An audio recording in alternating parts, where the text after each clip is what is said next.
Hello mga Mars, ito po yung ulam namin ngayon. Pamilyar po ba kayo sa ginataang langka, 'di ba po? Pero ito po ay kamansi. Alam niyo po 'yun, yung bilog na parang kamag-anak din ng langka. So ayan po, hinugasan ko lang pong maigi yung kamansi ng ilang beses.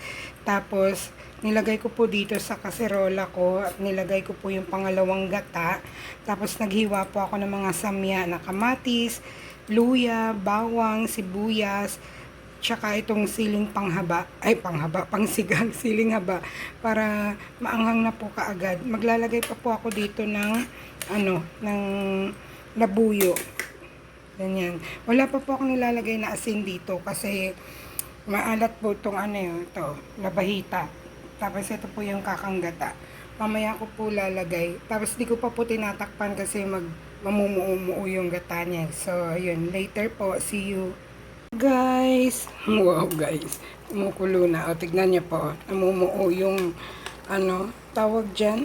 Yung gata. Pero hindi ko po yan hinalo or ginaganon ko lang o dinidiin ko lang.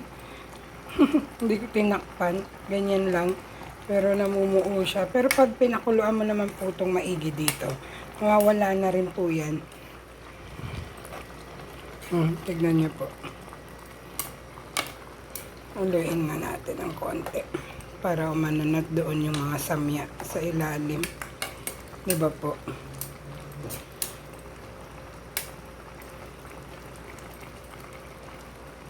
Ayan. Mamaya ko na po konti lalagay itong labahita kasi pag nilagay ko na po agad ngayon, nadudurog po ba? Wala lang makita. Ayan. Kasi luto naman na po yan. Kaya ayan. Mamaya po ulit. Ito na siya. Ayan po.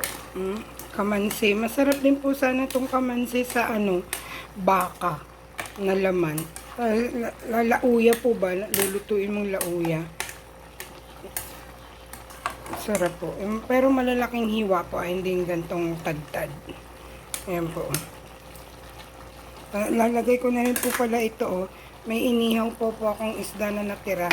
Nanigas na po sa rep. Ayan, lalagay ko na po dyan para lumambot pa. Ayan. At least meron ng sahog buko dun sa labahita. Tapos takpan ko po ulit. Tapos mamaya ulit. Masarap po yun kasi yung malambot na malambot. Ulit. Ilang minuto ko na po to dito iniwan. Mga 15 minutes.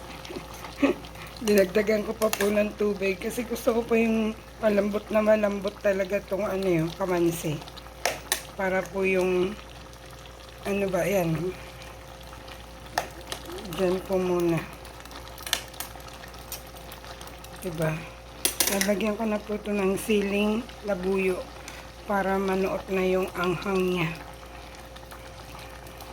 Iwan ko po muna ulit para malambot na malambot.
Ay, kita niyo po, ito na yung labahita.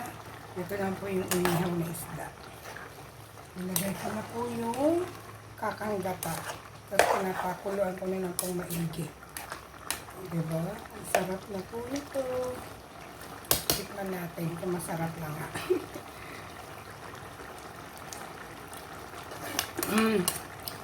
Panalo na po.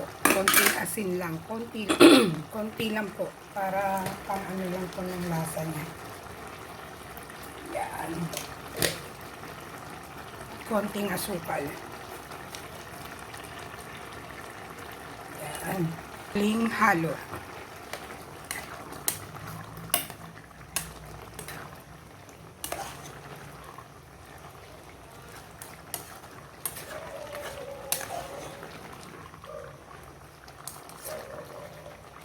Iwanan po muna natin dito ng ilang minuto lang at pwede nang patayin. Oh, ang sarap na po. Ang sarap na ng ating ulam.